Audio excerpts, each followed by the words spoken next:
নমস্কার, continental citizen international travel company ভিয়েতনামের পক্ষ থেকে আমি স্বাতী আপনাদেরকে সকলকে জানাই স্বাগত। চলে এসেছি আপনাদের কাছে সুদূর ভিয়েতনাম থেকে।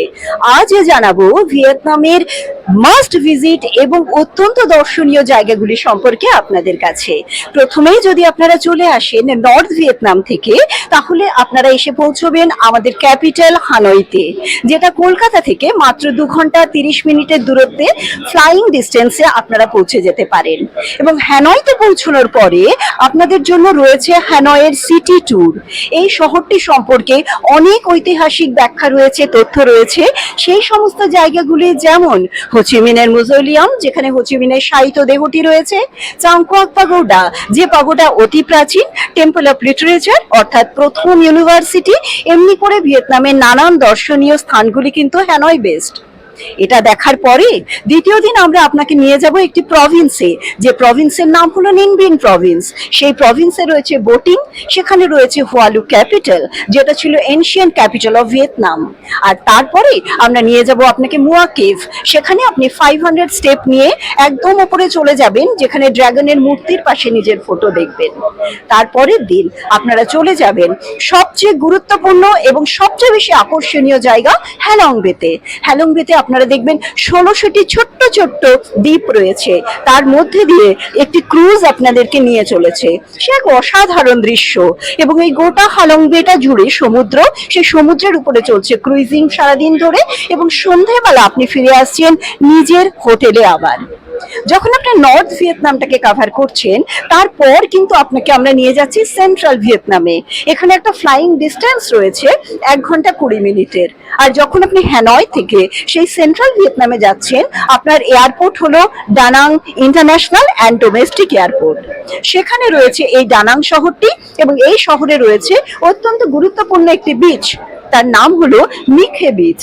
এবং ডানাং এর সবচেয়ে ইম্পর্টেন্ট এবং আকর্ষণীয় জায়গা বলতে গেলে আমরা বলি বানা হিলস, যেখানে আপনাকে কেবল কার করে নিয়ে যাওয়া হবে, এবং পুরো দিনটা বানা হিলস এবং গোল্ডেন হ্যান্ড ব্রিজের ওপর দিয়ে আপনার কেটে যাবে। ব্যাকগ্রাউন্ডে যদি দেখেন, তাহলে সেই জায়গার লোকেশন এবং ছবি আমরা এখানে রেখেছি। ছবিতেই যে এত সুন্দর, তাকে আপনি যখন চাক্ষুষ দেখবেন, তাহলে অনুভব করবেন যে পাহাড়ের অত উপরে এত সুন্দর আর্কিটেকচার কিভাবে তৈরি করা সম্ভব হয়েছে। এরপর পরের দিন আমরা চলে আসি এক অদ্ভুত সুন্দর জায়গার বর্ণনা নিয়ে। তার নাম হলো হইয়ান, এবং এই হইয়ানকে বলা হয় মিনি ইউরোপ। এবং এই হইয়ান শহরটি কিন্তু সম্পূর্ণ লাইট এবং ল্যান্টার্নস দিয়ে সাজানো হয় সন্ধেবেলা। তাই আমরা ভীষণ পছন্দ করি আমাদের গেস্টদেরকে হইয়ানে নিয়ে গিয়ে তার সন্ধেবেলাটিকে দেখানোর জন্য। আপনারা খুব সুন্দরভাবে উপভোগ করতে পারবেন।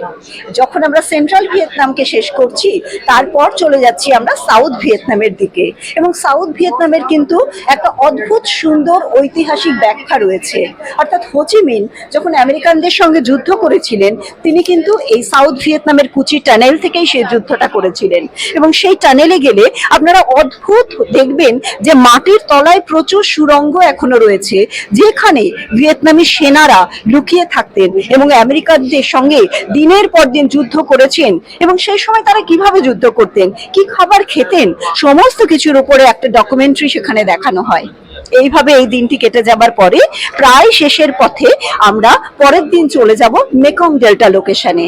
এই লোকেশনে গেলে আমরা অদ্ভুতভাবে দেখতে পাবো যে মেকংবাসীরা, স্থানীয় মানুষেরা যারা ডেল্টাতে রয়েছে, তারা কিভাবে তাদের জীবনযাত্রাটা করছে। সেখানে honey farm, bee farm, snake farm এটা তো রয়েছেই, এবং উপরেই পাওনা রয়েছে সেখানকার লোক সংস্কৃতি, লোকগীত, এবং তার সঙ্গে তাদের নিজেদের বাগানে তৈরি সবজি এবং ফল। এই হলো ভিয়েতনামের নর্থ, সেন্ট্রাল অ্যান্ড সাউথের বর্ণনা। এবার সেখান থেকে আপনারা চলে যাবেন ফুকক আইল্যান্ড। এই আইল্যান্ডটি একটা অদ্ভুত রকমের বৈশিষ্ট্য নিয়ে রয়েছে, যেখানে সমস্ত রকমের নতুন জিনিসের সাথে সাথে অতি পুরনোর একটা মেলবন্ধন রয়েছে। যেমন ওখানে ভিন ওয়ান্ডার, ভিন সাফারি রয়েছে, সারাটা দিন বাচ্চারা এই অ্যামিউজমেন্ট পার্কে এবং অ্যানিম্যাল সাফারি করতে পারবে।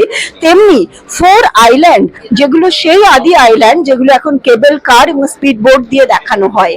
এই অদ্ভুত সুন্দরভাবে সাজানো ফুকক আইল্যান্ড, তার সঙ্গে রয়েছে সাউ বিচ, এবং এটিকে কমপ্লিট করতে আপনার মনেই হবে যে বাহ, ভিয়েতনামে এসেছি যখন, তখন হ্যানয়, হোচিমিন, ডানাং এর সঙ্গে ফুককটা শেষ না করলে কিন্তু কখনোই এই যাত্রা সম্পূর্ণ হয় না।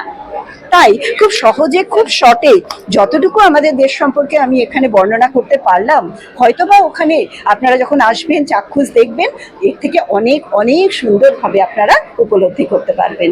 অনেক ধন্যবাদ।